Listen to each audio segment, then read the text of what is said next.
Imagine perpetrating an evil on the scale of American chattel slavery. Imagine what it would be like to genuinely recognize and atone for that evil, to actually face up to the scale of the horror of what was done. Baldwin argues that America has fundamentally failed to come to grips with the negation and dehumanization at the center of its creation. As a result, there's a kind of pervasive unconscious guilt underlying the national consciousness.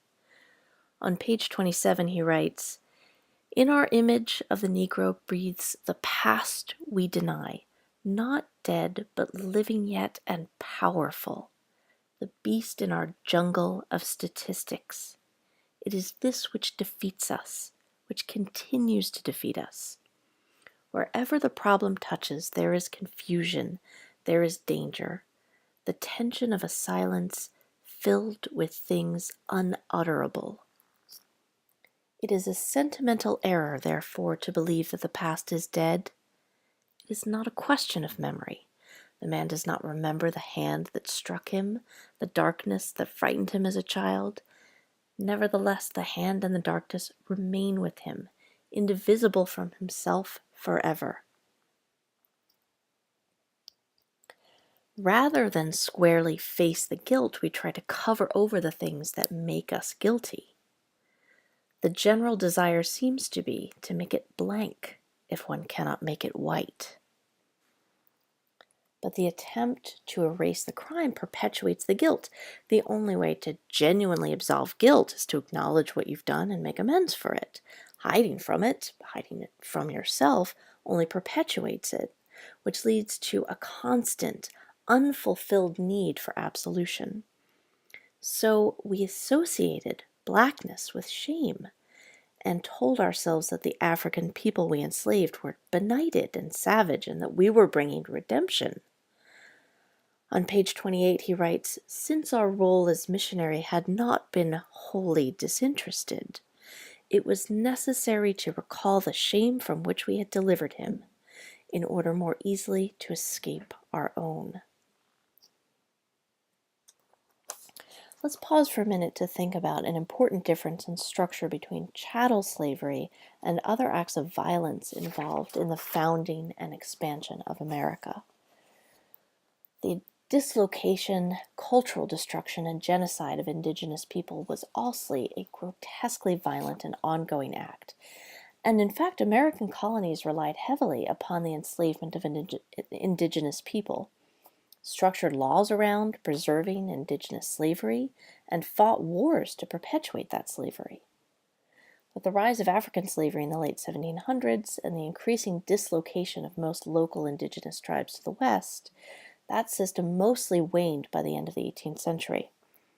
Remaining indigenous slaves also intermarried with African slaves, and their children became known as quote-unquote colored, thus erasing their indigenous heritage. So to some extent, the genocide of indigenous American populations and African slavery became literally blended together. The thing about slavery, as opposed to other acts of violence inherent in colonial nations, is that the people you've enslaved are right there, often inside your house, at the very least on your property, in front of you, every day. Most of the other acts of violence we're talking about happen far away where you can't see them. They're committed by other people, often other classes of people. With slavery of the sort we practiced in the United States, slave owners had to be much more involved personally, and they witness what's going on much more. They have to get their hands much more dirty. Yes, they employ other people, but they personally give the orders to those employees. There's much less insulation between them and the violence. The psychological structures you have to build in order to justify what you're doing will necessarily be more complex because the violence isn't off somewhere else, being done by someone else. Part of what we did was push the violence onto systems, which then operated by and large automatically, and which are then really hard to dislodge. That's a classic tool for dehumanization and oppression, and in most cases it works. It's enough. With oppression and violence this present, this built into daily life and immediately evident, you have to build much more complex mental structures to shield yourself from the knowledge of what you're doing. Unfortunately for us, once those psychological structures are in place, they'll keep going and going. Dislodging them would take tremendous conscious effort, and we'd have to want to do it. We'd have to say to ourselves as a nation, this will be very psychological painful. We'll have to admit to tremendous guilt.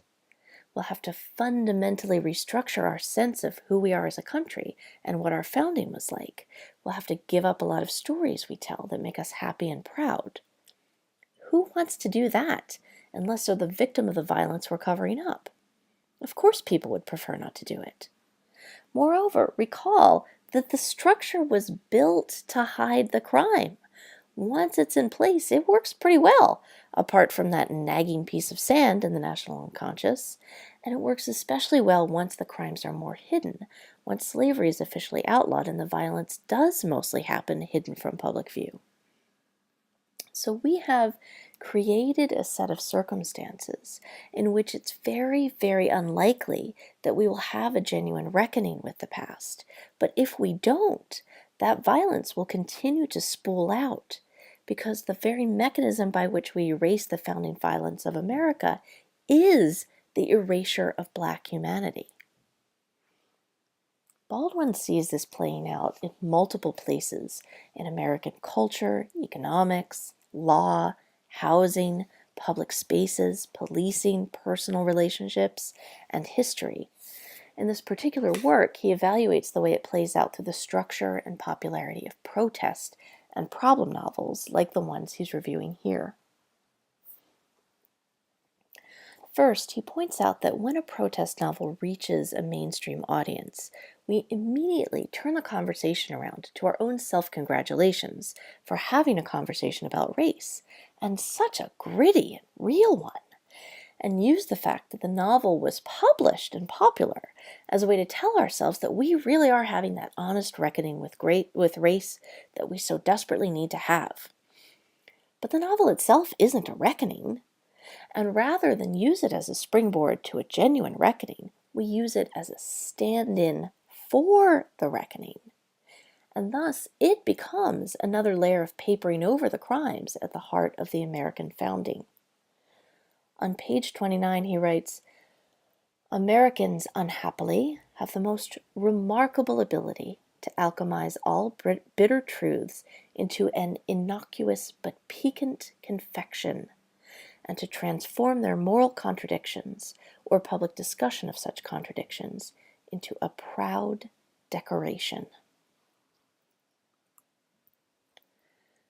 Secondly, the novels, whether protest or problem, are all predicated on the presupposition that black is a terrible color with which to be born into the world. So they want, probably very sincerely, to help us face the central problem of the founding of the country, but unintentionally reinscribe that founding negation that first invents and then degrades and dehumanizes this concept, blackness. Thus, for Baldwin, these novels end up unintentionally perpetuating the very problem that they set out to identify and battle. One thing Baldwin does is identify mechanisms so sneaky and so burrowed into the foundations of the national consciousness that you can see how it's very difficult to avoid accidentally playing into them, even as you mean to fight them.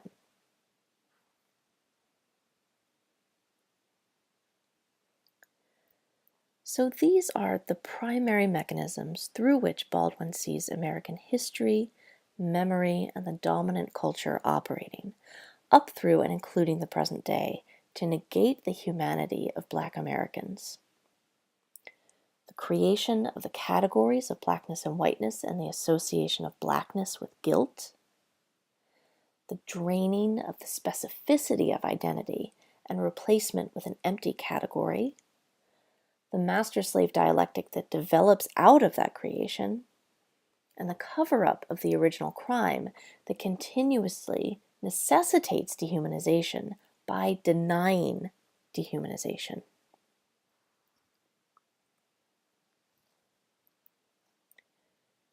Baldwin didn't talk much about solutions to these negations he identified at the core of American culture, but there are some hints about what he thinks a kind of resistance might look like. As we've talked about at length, the idea of the specificity of humanity plays a huge role in Baldwin's analysis, and anything that strips that specificity and makes you into something general, a category, is dehumanizing. Baldwin admired much of what Richard Wright was doing in Native Son. He admired Richard Wright very much and considered him a friend. But he thought Wright fell into the trap of treating his characters as stand-ins for a type, not as fully human beings. Baldwin frequently said that his novels were more important than his essays, and part of the reason he thinks that's true is because in the novels, he's creating profoundly human, complex, individual African American characters. He had other characters as well, but the protagonists were often African American. And I think he sees it as an ethical as well as an artistic program, that he creates these characters with so much depth and so much life to them. He's demonstrating how to recognize others. Because art has such a profound ability to help us experience more empathetically, it has to be central to a project like Baldwin's, which demands that we learn to genuinely recognize other people as human after centuries of dehumanization.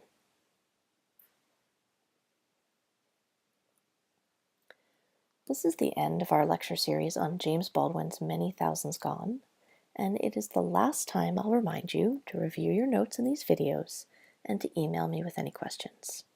Thank you very much.